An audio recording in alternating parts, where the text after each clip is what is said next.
అందరికీ నమస్తే. Welcome to TR TV. నేను మీ తిరుపతి. తెలంగాణ రాష్ట్ర ముఖ్యమంత్రి రేవంత్ అన్న అసెంబ్లీలో ఒక ముచ్చడి చెప్పిండు.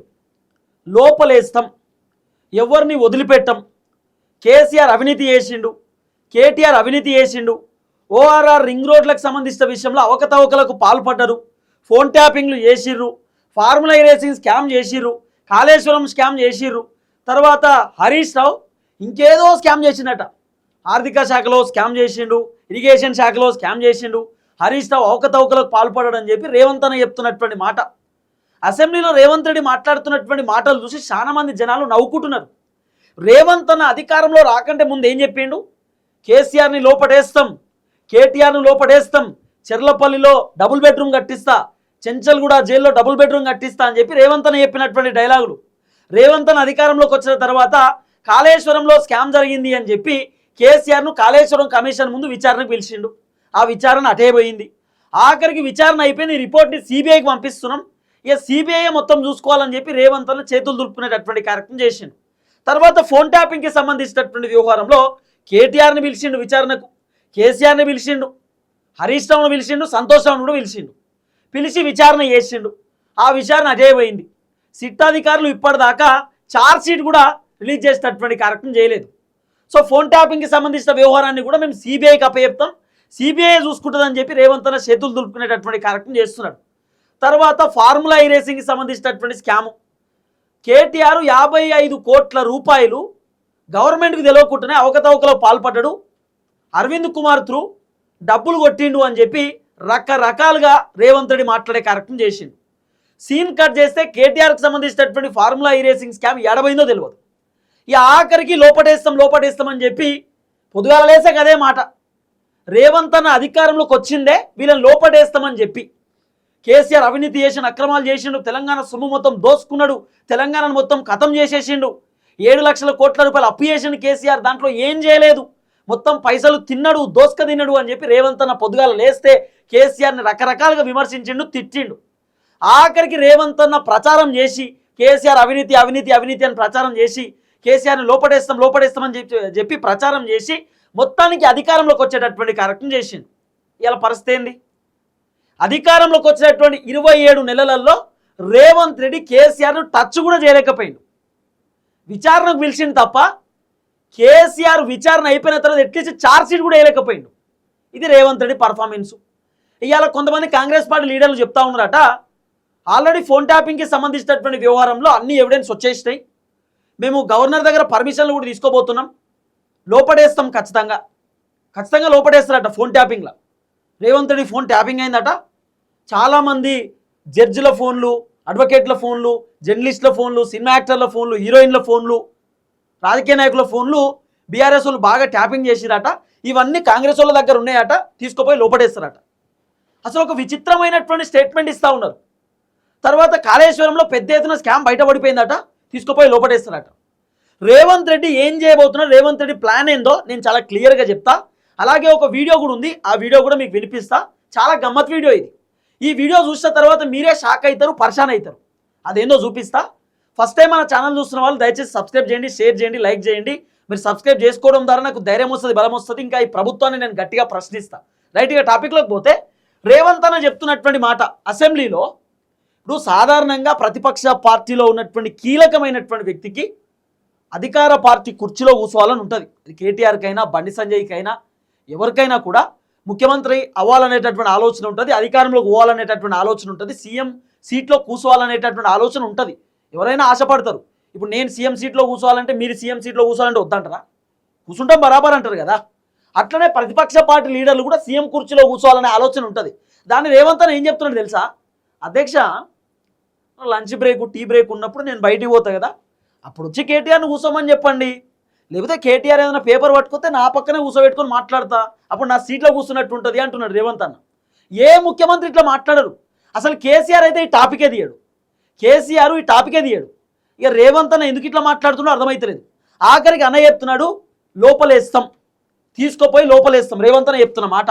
ఈ లోపలేసుడు ఏందో ఏం కథ అనేది ఒకసారి వీడియో చూడండి. అసంతృప్తి ఉండొచ్చు, బాధ దుఃఖం ఉండొచ్చు, ఇక్కడ కూర్చుందామని. ఎప్పుడైనా మీరు బెల్లు కొట్టి అందరం పోయి నాకు వచ్చి తెరిసే కూర్చోమని అధ్యక్ష ఎవరో అన్నారు. సభ నడవనప్పుడు వచ్చి చర్చ కూర్చొని సంతోషపడమా నువ్వు ఈ కుర్చీలో కూర్చోవాలని కోరుకుంటే సభ నడిచేటప్పుడు కుదరదు అధ్యక్ష, తమరు అనుమతి ఇయ్యరు, చట్టం ఒప్పుకోదు. వీళ్ళ కావాలి కూదా అంటే ఎప్పుడైనా కాగితం తీసుకొచ్చి పక్కన కూర్చోబెట్టుకొని చర్చసేపు మాట్లాడుతుంది అధ్యక్ష, ఏమున్నది అట్లనైనా కోరిక నెరవేరుతుంది అనుకుంటే ఎప్పుడైనా నేను ఇక్కడ కూర్చున్నప్పుడు వచ్చి ఒక కాగితం తెస్తే కూర్చోవచ్చు, చర్చసేపు మాట్లాడవచ్చు, పోవచ్చు. నేను అందరినీ పిలుస్తూనే ఉన్నా అధ్యక్ష. ఇప్పుడే మా మిత్రుడు పూనం నేను సాంబశివరావు గారు వస్తే పక్కన కూర్చోబెట్టుకొని ప్రజా సమస్యలు మాట్లాడినా. నేను చాలా ఏమంటారు అధ్యక్ష, చాలా లిబరల్. ఇంగ్లీష్ రాదు అంటారు చూడు, అదే ఉంది అన్నది లిబరల్. ఏమంటారు అధ్యక్ష అని చెప్పి మర్చిపోయింది, ఏమనాలి ఇప్పుడు ఏం కథ అని చెప్పి వెనకాల చూసిన తర్వాత లిబరల్ అని చెప్పి ఎమ్మెల్యేలు చెప్పుడు కథం తక్కువనే చెప్పిండు. ఇంకా అన్న హార్వర్డ్ యూనివర్సిటీకి పోయి ఇంగ్లీష్ చదువుకోవడానికి పోయిండు అన్న. 3 కోట్ల రూపాయల ఖర్చు, మన పైసలే. ఏం చెప్పాలి, అన్నీ వచ్చినట్టు. మళ్ళీ కేటీఆర్ అంటున్నాడు బాగా ఇంగ్లీష్ వస్తే హోటల్లో ఆర్డర్ తీసుకోవడానికి పని చేస్తుందట అన్న చెప్తున్న మాట రేవంత్ అన్న. మరి దావోస్ పోయింది హార్వర్డ్ యూనివర్సిటీలో దేనికన్నా? ఇప్పుడు హోటల్లో ఆర్డర్ తీసుకోవడానికే ఇంగ్లీష్ నేర్చుకోవాలంటే మరి మీరు ఇంగ్లీష్ నేర్చుకున్నారు ఎందుకన్నా? ఆర్డర్ కోసమా? ఇది జనాలు అడుగుతున్నారు ఇట్లా. సరే చూడు మొత్తం.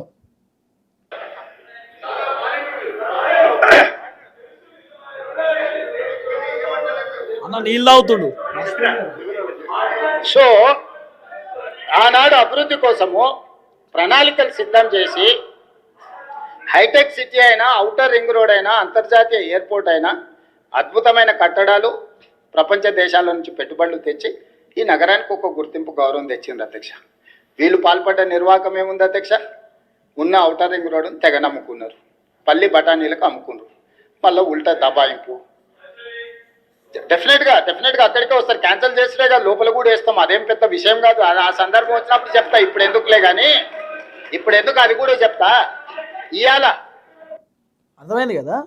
అయితే ఓఆర్ఆర్ రింగ్ రోడ్లకు సంబంధించిన వ్యవహారంలో రేవంత్ రెడ్డి మాట్లాడినప్పుడు కేటీఆర్ చెప్పిండు అన్నీ అమ్ముకున్నారు వీళ్ళు, పల్లి బఠానీలకు అమ్ముకున్నారని రేవంత్ రెడ్డి చెప్పినప్పుడు కేటీఆర్ అంటాడు క్యాన్సిల్ చేయంటాడు. అప్పుడు రేవంత్ అని ఏమంటాడు, క్యాన్సిల్ చేస్తా, లోపల కూడా వేస్తా. అది సమయం సందర్భం వచ్చినప్పుడు చేస్తారట ఆ పని. సమయం సందర్భం అనేటటువంటి మాట అండర్లైన్ చేసుకోర్రి. ఈ సమయం సందర్భం ఎప్పుడట తెలుసా? 2027 జనవరి. ఎందుకంటే 2028లో ఎన్నికలు ఉన్నాయి. 2027 మ్యాక్సిమం జనవరి నుండి డిసెంబర్ లోపు ఈ 2027లో కేసీఆర్ని లేదా కేటీఆర్ను లేదా హరీష్ రావును అరెస్ట్ చేసేటటువంటి అవకాశాలు ఉంటాయి. సంతోష్ రావును అరెస్ట్ చేసినా కూడా బొక్క ఏముండదు. సంతోష్ రావు అందరికి తెలియదు కదా, ఆయన అరెస్ట్ చేసినా కూడా రేవంత్ రెడ్డికి పెద్ద ప్రయోజనం లేదు. కాబట్టి కేటీఆర్, హరీష్ రావు లేదా కేసీఆర్ వీళ్ళను అరెస్ట్ చేసేటటువంటి కార్యక్రమం రేవంత్ రెడ్డి చేయబోతున్నట్టుగా వినబడుతున్న చర్చ. అందుకే ఫోన్ ట్యాపింగ్ గురించి ఏం మాట్లాడతలేడు, కాళేశ్వరం గురించి ఏం మాట్లాడతలేడు, ఫార్ములా రేసింగ్ గురించి ఏం మాట్లాడతలేడు. ఇప్పుడు కొత్త ఏం చేస్తారు తెలుసా కాంగ్రెస్ వాళ్ళు? సెక్రటేరియట్ కట్టడాలలో పెద్ద ఎత్తున స్కామ్ జరిగింది. ఎస్టిమేషన్ 600 కోట్లే పెట్టి అది 1200 కోట్లకు కట్టిర్రు. మళ్ళీ దాంట్లో పెచ్చులుడి పడుతున్నాయి. సెక్రటేరియట్ విషయంలో మొత్తం అవకతవకలో పాల్పడ్డారు. సిమెంట్ కరెక్ట్ లేదు, కంకర్ కరెక్ట్ లేదు, లేకపోతే ఐరన్ రాడ్లు కరెక్ట్ లేవు, అంత ఘోరంగా కట్టిర్రు అని చెప్పి ఇప్పుడు కొత్త దుకాణం తెరిచిరు. సెక్రటేరియట్ విషయంలోనట పెద్ద ఎత్తున స్కామ్ జరిగిందట. తర్వాత అంబేద్కర్కి సంబంధించిన స్టాచ్యూలో కూడా స్కామ్ జరిగిందట. తర్వాత ఇంకా కొత్తవి కట్టిరు కదా, ఆ కట్టడాలలో కూడా పెద్ద ఎత్తున స్కామ్ చేసినట్ట కేటీఆర్, కేసీఆర్ వీళ్ళన్నీ కూడా డబ్బులు దోచుకున్నారు. అవన్నీ డేటా తీస్తున్నాం. ఇది కాంగ్రెస్ వాళ్ళు చెప్తున్న మాట. రేవంత్ రెడ్డి పెద్ద ఎత్తున అవినీతి జరిగింది బీఆర్ఎస్లో, అది బయట పెడతాం. ఎప్పుడు బయట పెడతారు తెలుసా? 2027లో బయట పెడతారట. ఇది 2026. 2027లోనే రేవంత్ అన్న ఎందుకు బయట పెడతా అంటున్నాడు, ఈ స్కాములను ఎందుకు తీస్తా అంటున్నాడు అంటే 2028 డిసెంబర్లో ఎన్నికలు ఉన్నాయి. 2028 డిసెంబర్లో ఎన్నికలు ఉన్నాయి కాబట్టి 2028లో మళ్ళీ కాంగ్రెస్ అధికారంలోకి రావాలంటే బీఆర్ఎస్ని డ్యామేజ్ చేయాలి. బీఆర్ఎస్ని ఇప్పుడు డ్యామేజ్ చేసింది అనుకో, ఇప్పుడు కేసీఆర్ని తీసుకుపోయి లోపడేస్తే, కేటీఆర్ని తీసుకుపోయి లోపడేస్తే జనాలు మర్చిపోతారు. మా అంటే కేసీఆర్ ఒక 2 నెలలు 3 నెలలు జైలు ఉంటాడు, లేదా కేటీఆర్ 2-3 నెలలు జైలు ఉంటారు, బయటకు వస్తారు. అప్పుడు జనాలు మర్చిపోతారు కదా. కాబట్టి ఎగ్జాక్ట్లీ ఎలక్షన్ టైం కంటే ముందు కేసీఆర్ పెద్ద ఎత్తున స్కామ్ చేసిందని, కేసీఆర్ అవినీతికి పాల్పడ్డాడు, ఇగో గిన్ని లక్షల కోట్ల స్కామ్, గిన్ని వేల కోట్ల రూపాయల స్కామ్, కేసీఆర్ ఫోన్ ట్యాపింగ్లో పాల్పడ్డాడు, కేసీఆర్ ఇంకోటి చేసిన అని చెప్పి కేసీఆర్ పైన ఏదో ఒకటి నిరూపించి ఏదో ఒక ఆరోపణ చేసి స్కామ్ చేసింది అనేటటువంటి విషయంతో లోపడేస్తే అప్పుడు జనాలు కేసీఆర్ నిజంగానే ఇంత స్కామ్ చేసిన, అందుకనే కేసీఆర్ని తీసుకుపోయి రేవంత్ రెడ్డి లోపడేసిండు, రేవంత్ రెడ్డి గొప్ప మనిషి, అద్భుతమైన వ్యక్తి, ధైర్యవంతుడు అని చెప్పి జనాలు మెచ్చుకుంటారేమో అని రేవంత్ అని అనుకుంటున్నాడు. కానీ రేవంత్ అన్నకి ఎవరో రాంగ్ డైరెక్షన్స్ ఇస్తున్నారు. రేవంత్ అన్నకు కరెక్టు చెప్తలేరు, ఎవరో రాంగ్ చెప్తున్నారు, అంత ఉల్టా పుల్టా చెప్తున్నారు. ఇప్పుడు రేవంత్ అన్న ఏమనుకుంటాడు, కేసీఆర్నో కేటీఆర్నో హరీష్ రావునో అవినీతి అనేటటువంటి పేరుతోటి లోపడేయడం ద్వారా రేవంత్ రెడ్డి అవినీతి పరులను లోపడేసిండు, మొత్తం అవినీతిని కడిగి పారేసిండు అని చెప్పి జనాలు నా పైన పాజిటివ్ ఉంటారు, జనాలు నన్ను నమ్ముతారు, మళ్ళా కాంగ్రెస్ అధికారంలోకి వస్తుంది, ఇప్పటికన్నా రేవంత్ రెడ్డి కేసీఆర్ని తీసుకుపోయి లోపడేసిన అనుకుంటారని రేవంత్ అని అనుకుంటున్నాను. కానీ అది ఫెయిల్. రేవంత్ అన్న జగన్మోహన్ రెడ్డి దారిలో పోతున్నాడు.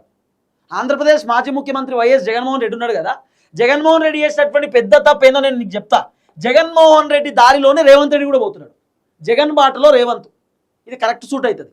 ఎందుకంటున్నా ఈ మాట అంటే, కరెక్టు ఎలక్షన్ టైంలో వైఎస్ జగన్మోహన్ రెడ్డి చంద్రబాబు నాయుడు జైల్లో వేసిండు, పవన్ కళ్యాణ్ రోడ్డు మీదనే ఆపిండు. వర్షం పడుతున్నటువంటి సమయంలో పవన్ కళ్యాణ్ని పోలీస్ కారులో తీసుకుపోయారు, జనాలు తట్టుకోలేకపోయారు. అది చంద్రబాబు నాయుడు వయసులో పెద్ద, ఆయన రకరకాలుగా ఇబ్బంది పెట్టిర్రు. అసలు జైల్లో పెడితే దోమలు కుడుతున్నాయి అంటే, దోమలు కుట్టకపోతే ఇంకేం కుడతాయి మరి, రంభా ఊరోసులు వచ్చి కుడతాయి అని కొంతమంది ఎవరు ఇదే వైసీపీలో ఉన్నటువంటి లీడర్లు మాట్లాడారు. జైల్లో దోమలు కాకపోతే ఎవరు ఉంటారు అని చెప్పి వీళ్ళే మాట్లాడారు. అంటే చాలా దారుణంగా చంద్రబాబు నాయుడిని ఇబ్బంది పెట్టారు. అదంతా జనాలు గమనించారు. పాపం ఒక ప్రతిపక్ష పార్టీ లీడరు, వయసులో పెద్ద, అలాంటి వ్యక్తిని తీసుకుపోయి లోపడేసి జగన్మోహన్ రెడ్డికి ఇంత టార్చర్ పెడుతుండు కదా, ఇంత ఇబ్బంది పెడుతుండు కదా అని చెప్పి చంద్రబాబు నాయుడు పైన అనేకమైనటువంటి సానుభూతి వచ్చింది. మామూలు సానుభూతి కాదు, అద్భుతమైనటువంటి సానుభూతి వచ్చింది. జగన్మోహన్ రెడ్డి ఏమనుకున్నాడు, చంద్రబాబు నాయుడు అవినీతి చేసిండు కాబట్టి లోపడేసిండు, జనాలందరూ నా వైపు పాజిటివ్గా ఉంటారు, చంద్రబాబు అవినీతి పరులు లోపడేసిండు, Jaganmohan Reddy great super duper అంటారేమో అనుకున్నారు. ఫెయిల్ అయిపోయింది. చంద్రబాబు పైన పాజిటివ్ వచ్చింది, చంద్రబాబు సీఎం అయింది. పవన్ కళ్యాణ్ పైన కూడా చాలా పాజిటివ్ వచ్చింది. ఆయన ఎక్కడ పడితే అక్కడ అడ్డుకోవడం, ఎక్కడ పడితే అక్కడ ఆపడం, నోటీసులు ఇవ్వడం, ఆయనను బయటికి రానియకుండా చేయడం, ఇవన్నీ కూడా జనాలకు అర్థమైపోయింది. సేమ్ ఇప్పుడు అదే బాటలో రేవంత్ అన్న కూడా కనబడుతున్నాడు. రేవంత్ అన్న 2027లో కరెక్ట్ 2028లో ఎన్నికలు కదా, 28లో ఎన్నికల కంటే ముందు 27లో కేసీఆర్ను లేదా కేటీఆర్ను అరెస్ట్ చేసేటటువంటి కార్యక్రమం చేయబోతుండట. ఈ ఇద్దరిలో ఎవరన్నా ఒక్కరు, హరీష్ రావునన్నా చేయొచ్చు. ఎందుకు అరెస్ట్ చేస్తాడు అంటే, అవినీతి పరులను ప్రూవ్ చేయాలి కదా.